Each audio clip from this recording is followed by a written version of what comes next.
आज का टॉपिक है स्वप्रेरकत्व या स्वप्रेरण, सेल्फ इंडक्शन। स्वप्रेरण या स्वप्रेरकत्व या सेल्फ इंडक्शन क्या होता है? स्वप्रेरण, आप जानते हैं कि अगर किसी चालक तार में अगर धारा प्रवाहित की जाती है तो उसके चारों ओर क्या उत्पन्न हो जाता है? चुंबकीय क्षेत्र उत्पन्न होता है। और चुंबकीय क्षेत्र में जब परिवर्तन किया जाता है तो चुंबकीय फ्लक्स परिवर्तन हो जाता है। फाई इक्वल टू बी, तो जब बी चेंजेबल हो जाएगा, परिवर्तित हो जाएगा, तो फाई भी क्या हो जाएगा? परिवर्तित हो जाएगा। और जब चुंबकीय फ्लक्स परिवर्तन होता है तो क्या होता है? एक प्रेरित विद्युत वाहक बल उत्पन्न होता है। एक प्रेरित विद्युत वाहक बल क्या होता है? उत्पन्न होता है। तो इसी घटना को क्या कहते हैं? स्वप्रेरण कहते हैं। यहाँ पर एक फिगर बनाया है मैंने, एक कुंडली बनाई है, कुंडली के साथ जोड़ दिया है सेल या बैटरी धारा नियंत्रक के द्वारा और एक कुंजी के। अब इस कुंजी का जब प्लग लगा देते हैं, सेल द्वारा या बैटरी द्वारा धारा प्रवाहित करते हैं, तो इस कुंडली में जब धारा प्रवाहित होगी, आई धारा प्रवाहित होगी, तो इसके चारों ओर चुंबकीय क्षेत्र क्या होगा? उत्पन्न होता है। हम धारा का मान बढ़ाएंगे तो चुंबकीय क्षेत्र का मान भी क्या हो जाएगा? बढ़ जाएगा। चुंबकीय क्षेत्र बढ़ने का मतलब चुंबकीय क्षेत्र परिवर्तित हो जाएगा। चुंबकीय क्षेत्र परिवर्तित होगा तो कौन परिवर्तित हो जाएगा? चुंबकीय फ्लक्स। और चुंबकीय फ्लक्स परिवर्तन की दर किसके बराबर होती है? विद्युत वाहक बल के बराबर। कौन सा विद्युत वाहक बल? प्रेरित विद्युत वाहक बल। और अगर धारा का मान घटाएंगे तो धारा का मान घटेगा तो चुंबकीय क्षेत्र का मान भी घट जाएगा। चुंबकीय क्षेत्र घटेगा तो फिर चुंबकीय फ्लक्स क्या होगा? परिवर्तित हो जाएगा। चुंबकीय फ्लक्स परिवर्तन की दर फिर क्या उत्पन्न करेगी? प्रेरित विद्युत वाहक। और ये प्रेरित विद्युत वाहक बल विद्युत चुंबकीय प्रेरण का आपने नियम पढ़ा, लेंज का नियम, कि उस कारण का विरोध करती है जिसके कारण स्वयं उत्पन्न होती है, अर्थात E equal to minus delta phi upon delta T.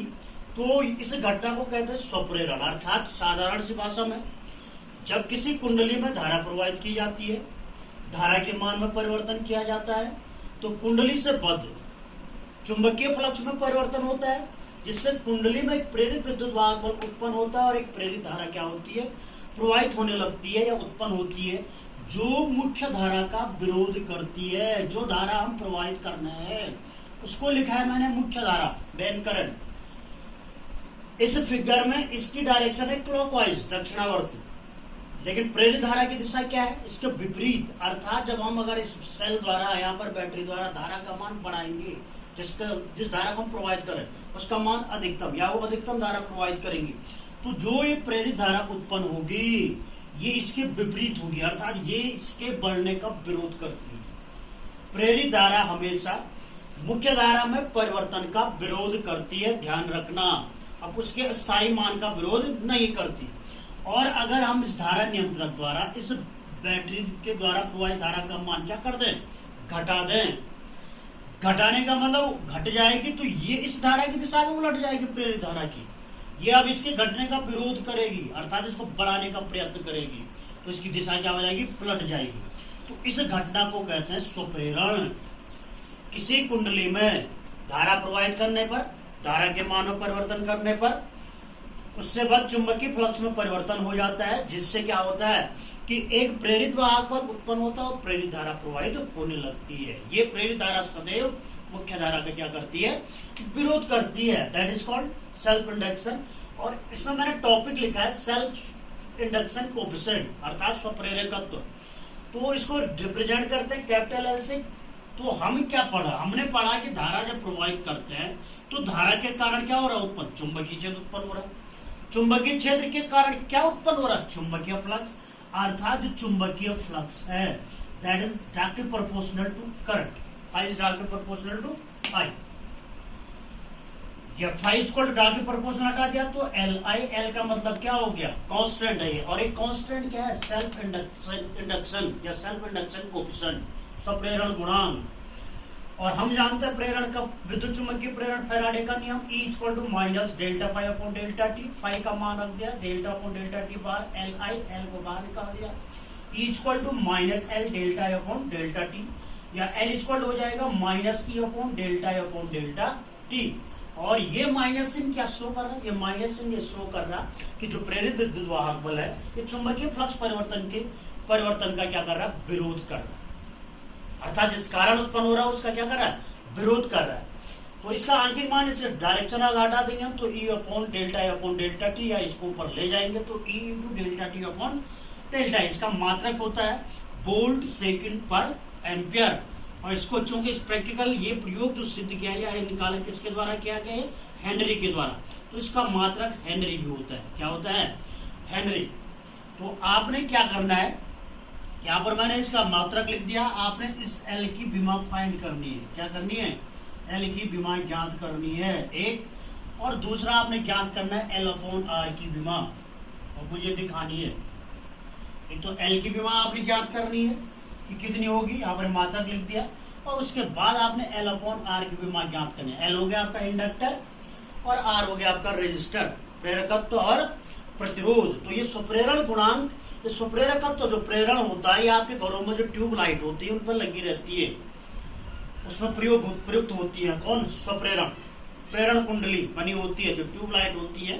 Tube light के अंदर जहां से करंट प्रवेश करती है वहां पर क्या होते है, जो कुंडली बनी होती है, कुंडली, तो वो प्रेरण पर क्या करती है, आधारित होती है, या प्रेरण सिद्धांत पर क्या करती है, कार्य करती है। यहीं पर मैं अगर एक थोड़ा सा अगर आपको अगर समझा दूं कि एक प्रेरण कुंडली है और इस प्रेरण कुंडली के साथ एक बल्ब जुड़ा है।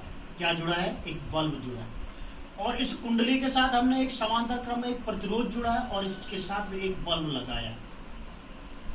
क्या लगाया है, बल्ब लगाया है, अर्थात दो बल्ब हो गए। एक बल्ब किसके साथ लगाया, एक बल्ब लगाया हमने प्रेरण कुंडली के साथ, और एक बल्ब लगाया हमने किसके साथ, प्रतिरोध के साथ। किसके साथ लगाया, प्रतिरोध के साथ। और इन दोनों बल्बों को किससे जोड़ दिया हमने विद्युत स्रोत से जोड़ दिया। किससे जोड़ दिया, विद्युत स्रोत से। ठीक है, ये हो गया आपका इंडक्टर, ये हो गया आपका रेजिस्टर। विद्युत स्रोत से क्या करता है, धारा प्रवाहित करता है। विद्युत स्रोत से क्या करता है, धारा प्रवाहित करता है। अब धारा प्रवाहित करता है, एक साथ धारा प्रवाहित करता है, तो हम क्या देखते हैं कि जब धारा प्रवाहित हो जाती है तो जो प्रतिरोध के साथ जो बल्ब लगा है वो तुरंत जल जाता है। तुरंत क्या हो जाता है, जल जाता है।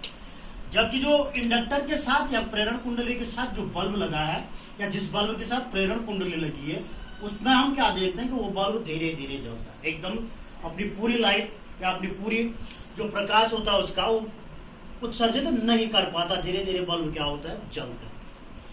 और यदि अगर मैं क्या कर दूं कि इस कुंजी का प्लग हटा दूं, अर्थात स्विच ऑफ कर दूं, तो ये जो बल्ब है प्रतिरोध के साथ, ये बल्ब ऐसा लगता है तुरंत बुझ जाता है, बंद हो जाता है। जबकि कुंडली के साथ जो बल्ब लगा है उसमें कुछ देर तक प्रकाश रहता है। आपके घर में होता होगा, ट्यूबलाइट को देखो कभी, अगर आप बंद करते तो ऐसा लगता है कुछ देर तक क्या है, उजाला हो रहा है। क्या हो रहा है, उजाला हो रहा है। और उजाला हो रहा है तो आप ऐसा लगता है कि ट्यूबलाइट में भी क्या है, कुछ देर तक लाइट है। तो वो प्रेरण कुंडली के कारण होता है। ऐसा क्यों होता है, ऐसा इसलिए होता है कि जो प्रेरण कुंडली है या प्रेरण होता है उसका क्या गुण है, अभी कहा मैंने कि वो धारा परिवर्तन का विरोध करता है, स्थायी धारा का नहीं। यहां पर जब हम प्रारंभ में धारा प्रवाहित करते हैं तो धारा प्रवाहित करते हैं तो धारा जैसे प्रवाहित होती है, तो यहां से हमने क्या करें, प्रवाहित धारा जब एल में पहुंचती है, आर में तो केवल धारा का विरोध करता है, जो धारा मुख्य धारा प्रवाहित होती है। लेकिन प्रेरण कुंडली क्या करती है, धारा परिवर्तन का क्या करती है, विरोध करती है। तो धारा बढ़ी हुई प्रारंभ में जाती है, धारा बढ़ी हुई प्रवाहित होती है, तो ये प्रेरण कुंडली उसके बढ़ने का विरोध करती है। इसलिए धीरे धीरे धारा कहां पहुंचती है, V1 बल्ब में। और जब धारा धीरे धीरे पहुंचती है तो बल्ब भी धीरे धीरे क्या होता है, जलता है। और जब पूरी धारा प्रवाहित हो जाती है तो तब उसका विरोध करना का गुण नहीं होता प्रेरण कुंडली, इसलिए पूरी धारा प्रवाहित होने पर बल्ब क्या हो जाता है, चमक जाता है, पूरा जल जाता है। और जैसे अगर हम क्या करते हैं, प्लग हटा देते हैं, तो वही चीज है, प्रेरण कुंडली का धारा परिवर्तन का गुण होता है, धारा परिवर्तन के विरोध का गुण होता है। तो ये क्या करता है कि इस धारा का, अब हमने यहां से प्लग हटा दिया तो धारा क्या होगी, बंद होने होगी, तो ये इसके घटने का विरोध करता है, इसके घटने का क्या करता है, विरोध। इसलिए कुछ देर तक इस बल्ब में या ट्यूबलाइट में ऐसा रहता है कि लाइट अभी भी क्या हो रही है, जल रही है, अर्थात धारा प्रवाहित हो रही है। तो जैसा हम क्या पढ़ते हैं, मैकेनिकल फिजिक्स में पढ़ते हैं, जड़त्व। जड़त्व का गुण क्या होता है, जड़त्व का गुण होता है कि वस्तु अपनी अवस्था परिवर्तन का क्या करता है, विरोध करता है। वही यहाँ पर वही गुण इसका भी यहाँ पर किसका, प्रेरकत्व का या प्रेरण कुंडली का, कि ये धारा परिवर्तन का विरोध करता है। इसलिए इसको चुंबकत्व का जड़त्व नियम भी कहते हैं। किसका, वो प्रेरण कुंडली को, क्या प्रेरकत्व। ठीक है, चलो ठीक है।